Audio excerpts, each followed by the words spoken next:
खबरों की शुरुआत करते हैं इस वक्त की बड़ी खबर के साथ। महाराष्ट्र का सियासी बहरान जारी। शिवसेना के बागी अरकान असेंबली की अर्जी पर समाअत शुरू हुई। सुप्रीम कोर्ट में हो रही है समाअत। नाअहली की कार्रवाई करने से रोकने की गई अपील। बड़ी खबर, महाराष्ट्र का सियासी बहरान अभी जारी। शिवसेना के बागी अरकान असेंबली की अर्जी पर समाअत शुरू हुई है सुप्रीम कोर्ट में। नाअहली की कार्रवाई करने से रोकने की गई अपील।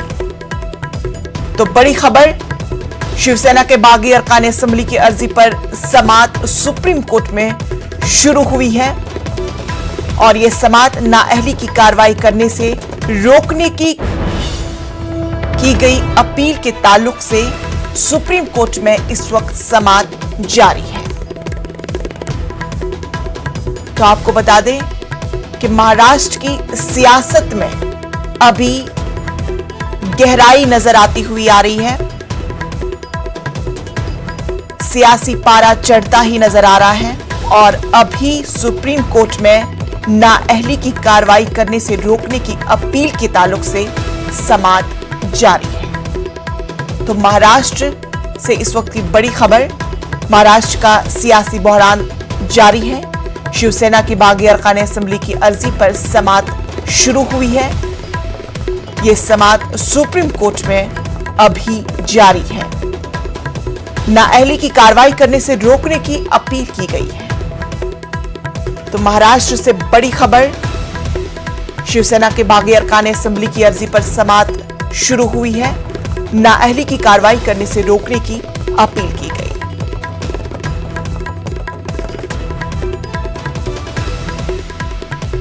बड़ी खबर, शिवसेना के बागी अरकान असेंबली की अर्जी पर समाअत शुरू हुई है सुप्रीम कोर्ट में और यह समाअत नाअहली की कार्रवाई करने से रोकने की गई अपील के ताल्लुक से समाअत सुप्रीम कोर्ट में इस वक्त जारी है।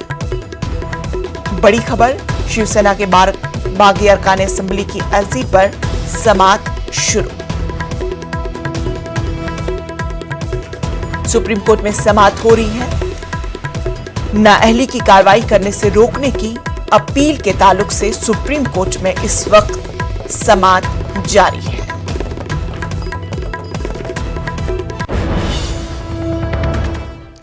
महाराष्ट्र में जारी सियासी बहरान पर कांग्रेस लीडर पृथ्वीराज चौहान का कहना है कि अब मामला सुप्रीम कोर्ट में है, इसलिए अभी इंतजार करना चाहिए। कांग्रेस का वरिष्ठ नेता और महाराष्ट्र के पूर्व मुख्यमंत्री पृथ्वीराज चौहान से बात करते हैं। सर, महाराष्ट्र का मसला जो है वो सुप्रीम कोर्ट में पहुंच गया, कितने आश्वस्त सर आप लोग? देखिए, अब वो मैटर सब जुडिस है। अभी कुछ एक घंटे भर में सुप्रीम कोर्ट दोनों याचिकाओं पर विचार करेगा और उस पर अंतिम फैसला होगा। उसके बाद में हम अपनी रणनीति तय करेंगे। लेकिन सर, ऐसा क्या हुआ कि अचानक शिवसेना के जो विधायक है वो एक करके अलग हो गए? आप लोग सरकार में थे। अब ये बड़ी कहानी है, उसको उस पर मत जाइए। हमारे सामने आज जो स्थिति है उस पर विचार करिए। एक आखिरी सवाल सर, आपको क्या आश्वस्त है कि सरकार आप लोग की बचेगी महाराष्ट्र में? कोशिश तो हम कर रहे हैं पूरी, लेकिन जो स्थिति है आपके सामने है। कोर्ट क्या फैसला देता है देखेंगे। हमारे साथ बातचीत के लिए शुक्रिया। वीडियो जर्नलिस्ट विपिन के साथ रवि सिसोदिया, न्यूज 18 दिल्ली। महाराष्ट्र का सियासी बहरान और शिवसेना की दाखिली कशमकश जारी है। वजीर आला उद्धव ठाकरे हुकूमत और पार्टी दोनों अपना कंट्रोल बनाने की भरपूर कोशिश कर रही है। पार्टी पर बालादस्ती की लड़ाई जारी है। इसी बीच वजीर आला उद्धव ठाकरे ने बागी वुज़रा के खिलाफ सख्त कार्रवाई की है। उन्होंने बागी वुज़रा के कलमदान छीन लिए हैं। बागी वुज़रा के कलमदान दीगर अरकान असेंबली को दिए गए हैं।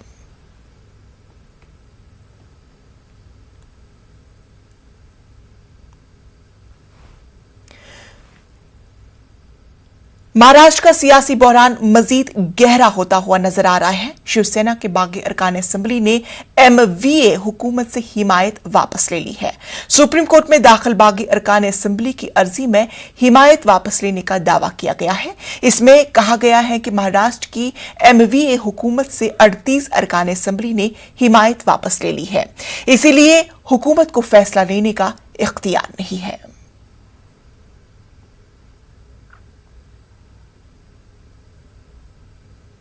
महाराष्ट्र में सियासी घमासान के बीच शिवसेना लीडर संजय राउत पर ईडी ने शिकंजा कसा है। जमीन घोटाले में संजय राउत को ईडी ने समन जारी किया है। राउत को 30 जून को मुंबई में वाक़े ईडी दफ्तर में हाजिर होने की हिदायत दी गई है। ईडी के समन पर संजय राउत भड़क गए हैं। उन्होंने कहा कि ये साजिश का एक हिस्सा है और वो बाला साहब के शिव सैनिक हैं। सर भी कलम कर देंगे तब भी गुवाहाटी नहीं जाएंगे।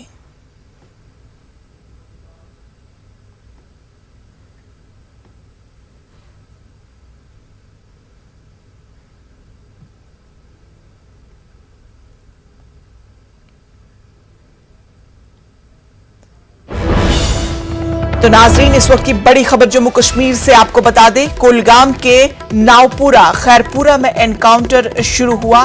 सिक्योरिटी फोर्सेस कार्रवाई में मसरूफे अमल। तो बड़ी खबर जम्मू कश्मीर से जुड़ी हुई, जिला कुलगाम के नावपुरा खैरपुरा में एनकाउंटर जारी है। सिक्योरिटी फोर्सेस कार्रवाई में मसरूफे अमल। बड़ी खबर जम्मू कश्मीर के जिला कुलगाम से, नावपुरा खैरपुरा में एनकाउंटर, सिक्योरिटी फोर्सेस कार्रवाई में मसरूफ। बड़ी खबर जिला कुलगाम से, नावपुरा खैरपुरा में एनकाउंटर शुरू हो चुका है। सिक्योरिटी फोर्सेस कार्रवाई में मसरूफे अमल है। बड़ी खबर इस वक्त आपको बता दें जम्मू कश्मीर के जिला कुलगाम से, जहां नावपुरा खैरपुरा में एनकाउंटर जारी है। सिक्योरिटी फोर्सेस और मिलिटेंटों के दरमियान एनकाउंटर शुरू हो चुका है और जहां पर सिक्योरिटी फोर्सेस कार्रवाई में मसरूफे अमल है। सिक्योरिटी फोर्सेस पूरी तरह से कोशिश में लगी हुई है कि मिलिटेंटों को किसी भी सूरत में वहां पे नाकाम बना दिया जाए। तो बड़ी खबर कुलगाम के नावपुरा खैरपुरा से, जहां पर मिलिटेंटों और सिक्योरिटी फोर्सेस के दरमियान एनकाउंटर जारी है। खबर यह भी है कि वहां पे 2 मिलिटेंट्स छुपे हुए हैं। सिक्योरिटी फोर्सेस का वहां पे ऑपरेशन जारी है और जराये के हवाले से यह खबर आपको बताई जा रही है कि जहां पर 2 मिलिटेंटों के छुपे होने की खबर आ रही है। मजीद आगे बढ़ते हैं। अपोजिशन उम्मीदवार यशवंत सिन्हा ने सदारती इंतखाबात के लिए कागजात नामजदगी दाखिल कर दी है। इस मौके पर राहुल गांधी, शरद पवार, अखिलेश यादव और फारूक अब्दुल्ला समेत कई सीनियर लीडरान मौजूद रहे और अपोजिशन ने ताकत का मुजाहिरा किया। यशवंत सिन्हा का मुकाबला एनडीए उम्मीदवार द्रौपदी मुर्मू से है। सदारती इंतखाबात 18 जुलाई को होंगे।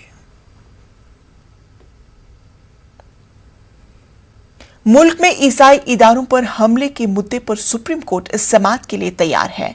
सीनियर वकील कोलिन ने इस मामले पर जल्द समाअत की मांग अदालत से की थी।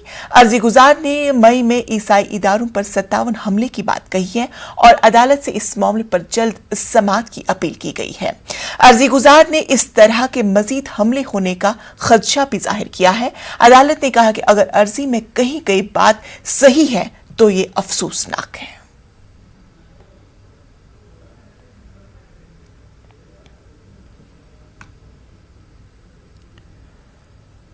मरकजी वजीर अक़लियती उमूर मुख्तार अब्बास नकवी ने कुर्बानी पर पाबंदी की बात को सरे से खारिज कर दिया है। न्यूज़ 18 से बात करते हुए मरकजी वजीर मुख्तार अब्बास नकवी ने कहा कि animal welfare board of India की जानिब से स्लाटर हाउस के लिए मुसलसल एडवाइजरीज जारी की जाती है, लेकिन इसका ताल्लुक कुर्बानी से नहीं। घरों में कुर्बानी को लेकर अफवाह फैल रही है। हमारे साथ पूरे मसले पर बात करने के लिए मौजूद हैं वज़ीर बराए अक़लियती उमूर मुख्तार अब्बास नकवी साहब। सर, ये अफवाह फैल रही है कि घरों में खुले में कुर्बानी नहीं होगी। देखिए, मुझे क्या लगता है कि कुछ लोग जो है वो गुमराह करने का ठेका लेके बैठे हुए हैं। कैसे भ्रम पैदा करो, किस तरह से जो है वो कन्फ्यूज़न क्रिएट करो, ये कोशिश होती है। जहाँ तक कुर्बानी का सवाल है, मैं कुर्बानी पे नहीं जाता। अभी ये बताइए आप कि कम से कम जो है वो 5 दशकों से 6 दशकों से एक ही कानून बना हुआ है कि जो जानवरों की को जो है वो कहाँ पर जो है वो किस जगह पे किस हाइजीनिक तरीके से उनका जो है उनको ज़िबा करना है, उनको जो है स्लॉटर्स करना है, तो उसके लिए तमाम स्लॉटर हाउस बने हुए हैं। तभी तमाम जो नगर पालिकाएँ, महापालिकाएँ, ज़िला पंचायत, स्टेट गवर्नमेंट, उनके अपने नियम हैं। उन नियम के तहत तो तमाम जगहों पर स्लॉटर हाउसेज हैं। एक चीज़। दूसरी चीज़ ये कि जो पहले से बने हुए नियम हैं, उन नियमों के तहत ही जो है वो तमाम जहाँ पर स्लॉटर हाउसेस में जो है वो, अब ऐसा जो कोई मान लीजिए कि बकरे का कोई दुकान है मीट की, तो वो अपनी दुकान पे बैठ के तो नहीं करेगा ना, वो कहीं से उसका होता है, उसका जो फिक्स जगह है उसके बाद उसमें मोहर लगेगी है वो। लेकिन जहाँ तक बकरीद की कुर्बानी का सवाल है, उसके लिए कोई, जहाँ तक सेंट्रल गवर्नमेंट का एक प्रचार कर दिया, सेंट्रल गवर्नमेंट इस तरह का कोई भी एडवाइजरी देती है तो होम मिनिस्ट्री देती है, तो ऐसा कोई एडवाइजरी नहीं दी गई है। सर, दिल्ली में पिछले 20-25 दिन से स्लॉटर हाउस गाज़ीपुर में बंद पड़ा है, उसको लेकर के भी लोगों की अपनी अपनी चिंताएं हैं। लेकिन हमने दिल्ली में देखा है कारपोरेशन जब कुर्बानी होती है, कारपोरेशन अलग से जो है सफाई के लिए गाड़ियां वगैरह लगाती है। तो इसमें एक बात यह भी आ रही है कि animal welfare board of India है, उसकी तरफ से कुछ डायरेक्शन जारी की गई है। देखिए, मुझे क्या लगता है, एनिमल वेलफेयर बोर्ड जो है वो समय समय पर इस तरह के जो कुर्बानी होती हैं, ये कुर्बानी तो नहीं कहेंगे इसको, जो नॉर्मल जो बकरों का या और भी जो जानवर हैं, तो उसके लिए वो बहुत पहले से उनका बना हुआ है, वो लगातार रिपीट करते रहते हैं। तो वो एनिमल जो क्रूएल्टी को लेकर के उनका है कि कैसे होना चाहिए, इस तरह से। वैसे भी कुर्बानी हमेशा जो है वो लोग जो है वो खुले में तो कभी भी नहीं करते, वो तो जायज़ भी नहीं है। शुक्रिया सर। तो साफ तौर पर वज़ीर बराए अक़लियती उमूर मुख्तार अब्बास नक़वी ने साफ कर दिया है, सरकार की तरफ से, मरकज़ी हुकूमत की तरफ से ऐसी कोई हिदायत, ऐसी कोई एडवाइजरी जारी नहीं की गई है। कैमरामैन संजीव वर्मा के साथ खुर्रम शहजाद, न्यूज़ 18 दिल्ली। गुजरात फसादात में उस वक्त के वजीर आला रहे पीएम मोदी को क्लीन चिट मिलने के बाद समाजी कारकुन तेस्ता सी तिलवाड़ पर जैसे पहाड़ टूट पड़ा है। तेस्ता सी तिलवाड़ और साबिक आईपीएस आरबी श्री कुमार को 2 जुलाई तक गुजरात पुलिस की तहवील में भेज दिया गया है। गुजरात की अहमदाबाद क्राइम ब्रांच ने दोनों का 14 दिन का रिमांड मांगा था, लेकिन अदालत ने 2 जुलाई तक रिमांड दिया है। शनिचर को गुजरात एटीएस की टीम ने सीता को अपनी तहवील में लिया था। अहमदाबाद क्राइम ब्रांच के एक इंस्पेक्टर ने तेस्ता सी तिलवाड़ के खिलाफ एफआईआर दर्ज कराई है, जिसके बाद एटीएस की टीम ने मुंबई में तेस्ता को गिरफ्तार किया था। वाज़ेह है कि तेस्ता सी तिलवाड़ उन समाजी कारकुनान में से एक हैं जिन्होंने गुजरात फसादात के मुतासरीन के लिए कानूनी लड़ाई लड़ी थी। समाजी कारकुन तेस्ता सी तिलवाड़ की गिरफ्तारी के खिलाफ बंगलुरु में वकला की जानिब से आज एहतजाज किया जा रहा है। एहतजाजी वकला के मुताबिक तेस्ता की गिरफ्तारी गैर कानूनी है। इससे कबल जमात इस्लामी हिंद और उर्दू जर्नलिस्ट एसोसिएशन भी तेस्ता सी तिलवाड़ की गिरफ्तारी की मुखालफत में मजहमती बयान जारी कर चुके हैं।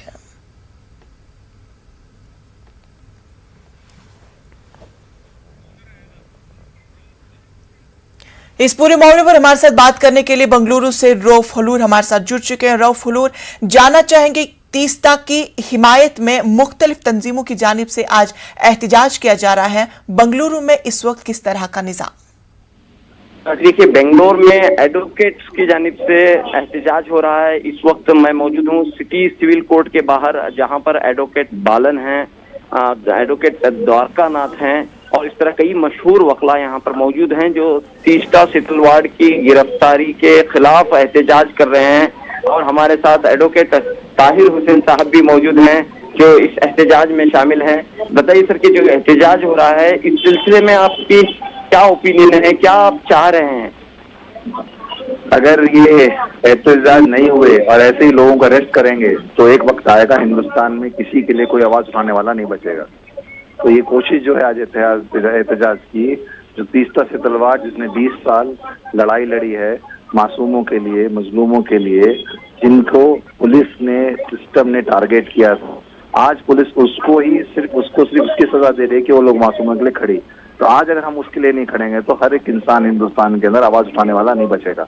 इसके लिए आज हम प्रोटेस्ट कर रहे हैं और हमारी डिमांड है कि गुजरात पुलिस को इमीडिएट रिलीज करे और इमीडिएट उस पर केस वाते ना ही तेस्ता सी तिलवाड़, श्री कुमार जो है रिटायर्ड डीआईजी, उसको भी, और हम संजीव भट्ट को भी, उसको इमीडिएट रिलीज करें। आपके नजदीक इसकी क्या वजह हो सकती है कि इस तरह की कार्रवाई गुजरात पुलिस ने की है? कि ये सबको मालूम है सेंट्रल गवर्नमेंट अपने एजेंसीज को किस तरीके से मिसयूज करती है। उसी में एक और ये एक नया स्टेप है जिसमें कोर्ट में जाने के लिए एक आदमी को अरेस्ट किया गया और कुछ नहीं है, और ये चलता रहेगा। अगर आज भी हम लोग नहीं खड़ेंगे तो एक वक्त ऐसा आ जाएगा हिंदुस्तान में कोई भी इंसाफ के लिए आवाज उठाने वाला नहीं रहेगा। यहाँ पर कौन से एडवोकेट्स आए हुए हैं, किसकी जानिब से प्रोटेस्ट हो रहा है बेंगलुरु का? ये बैंगलोर एडवोकेट बोल के एडवोकेटों का एक ग्रुप है, उसकी तरफ से कॉल फॉर किया है। इसमें सारे एडवोकेट्स, पूरे बड़े बड़े एडवोकेट्स में आते हैं, और क्योंकि वर्किंग डे होने की वजह से बहुत सारे लोग जल्दी से नहीं आ पाए, मगर बहुत सारे एडवोकेट अपना काम छोड़ के इस प्रोटेस्ट के लिए आए। तो इंचार्ज, जैसा कि एडवोकेट ताहिर बता रहे हैं कि किस तरह यहाँ पर एहतजाज दर्ज किया जा रहा है और गुजरात पुलिस की कार्रवाई की मजम्मत की जा रही है, और एडवोकेट्स यहाँ पर जमा हुए हैं। हाई कोर्ट के एडवोकेट्स हैं, सीनियर एडवोकेट्स हैं, जूनियर एडवोकेट्स हैं, सभी एडवोकेट्स यहाँ पर मौजूद हैं इस वक्त। तो चलिए रऊफ हुलूर, तफसीलात के लिए आपका बेहद शुक्रिया।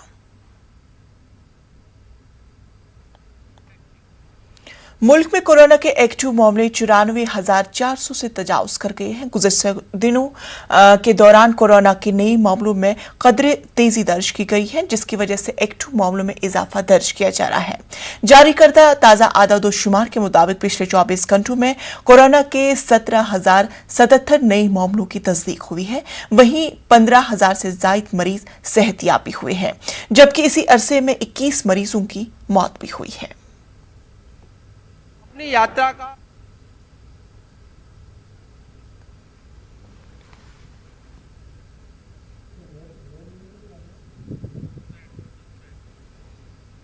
महाराष्ट्र हुकूमत बहरान का शिकार हो गई है। शिवसेना के कदावर लीडर उद्धव ठाकरे को छोड़कर एकनाथ शिंदे के खेमे में पहुंच गए हैं। इस बगावत से परेशान व बेचैन मुश्तइल शिवसेना कारकुनान ने बागी एमएलएस के दफ्तरों मकानों पर पथराव किया है। इसी को देखते हुए पुलिस ने हिफाजती इंतजाम सख्त कर दिए हैं। मालेगांव आउटर हल्का असेंबली के एमएलए और रियासती काबीनी वजीर दादा भोसे भी एकनाथ शिंदे के खेमे में पहुंच गए हैं। मालेगांव शहर में वाक़ उनके घर पर और दफ्तर पर पुलिस का पहरा बढ़ा दिया गया है। खास बात यह है कि रियासती पुलिस के अलावा सीआरपीएफ का दस्ता भी तैनात किया गया है। वजीर भोसे के घर और दफ्तर के बाहर सीआरपीएफ के जवान हथियारों के साथ पहरा दे रहे हैं।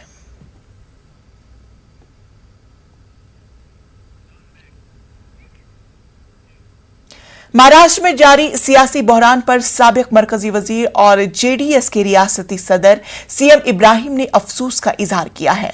बंगलुरु में सीएम इब्राहिम ने कहा है कि बीजेपी कर्नाटक के तजर्बे को महाराष्ट्र में भी दोहरा रही है। पैसे और इख्तिदार की बुनियाद पर महाराष्ट्र की मौजूदा हुकूमत का तख्ता पलटने की कोशिश की जा रही है।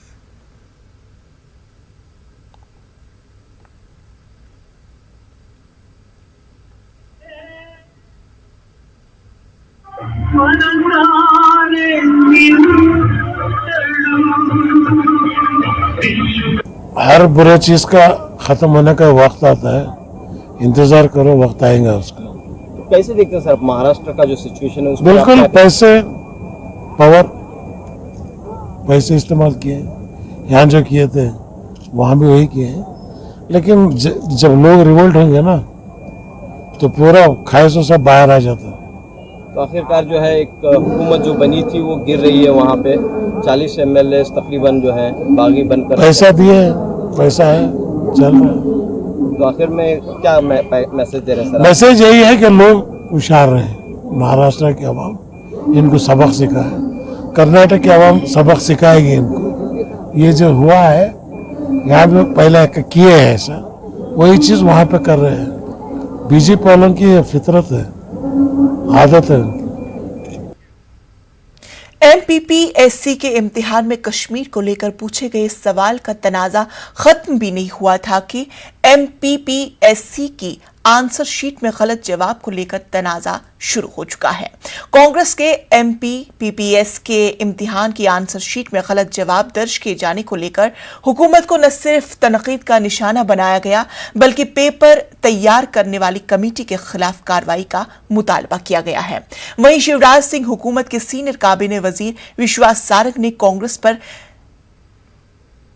नेतागिरी करने का इल्जाम आयद किया है। विश्वास सारंग का कहना है कि मीडिया में खबर आने के बाद न सिर्फ गलती को दुरुस्त किया गया, बल्कि सवाल बदलने के साथ बल्कि कार्रवाई करने की भी हिदायत दी चुकी है।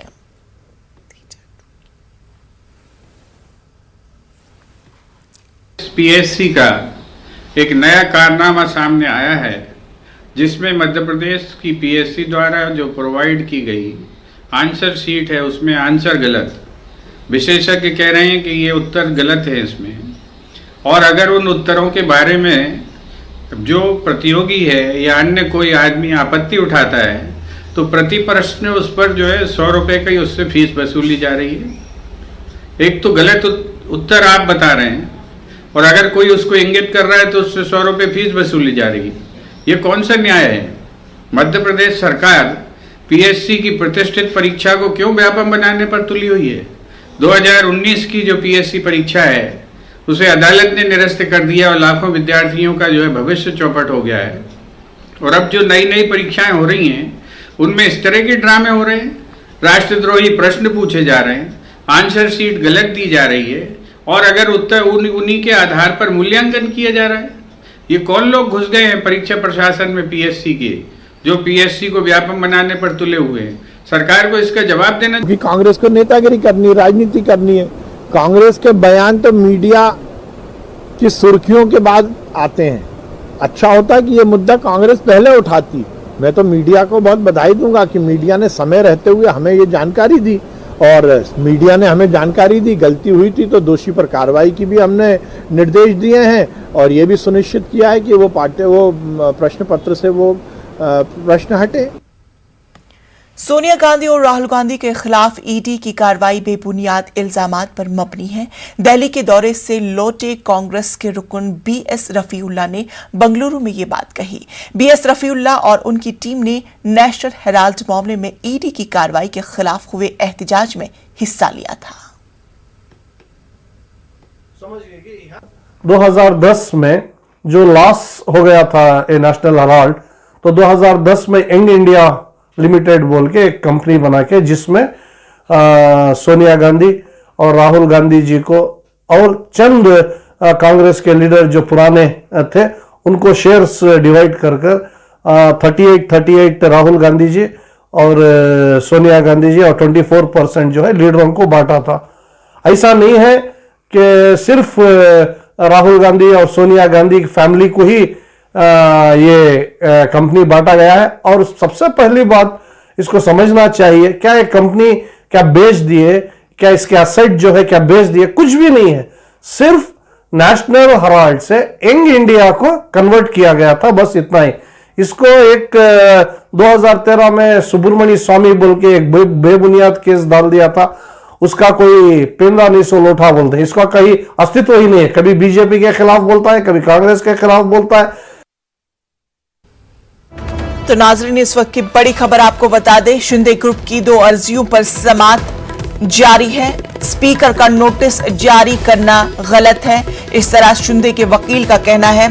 पहले डिप्टी स्पीकर को हटाने पर फैसला हो, हमारी जान को खतरा है। ये तमाम बातें शिंदे के वकील की जानिब से कही जा रही है और सुप्रीम कोर्ट का कहना है कि डिप्टी स्पीकर के सामने अपनी बात क्यों नहीं रखी।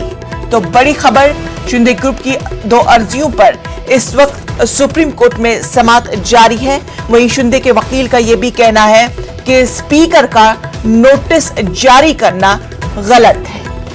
पहले डिप्टी स्पीकर को हटाने पर फैसला हो और उनका यह भी कहना है कि हमारी जान को खतरा है। तो बड़ी खबर, शिंदे ग्रुप की 2 अर्जियों पर सुप्रीम कोर्ट में समाअत जारी है। सुप्रीम कोर्ट का कहना है कि डिप्टी स्पीकर के सामने अपनी बात क्यों नहीं रखी। नाज़रीन, खबरों में फिलहाल इतना ही। मुझे दीजिए इजाजत, लेकिन आप देखिए न्यूज़ 18 उर्दू।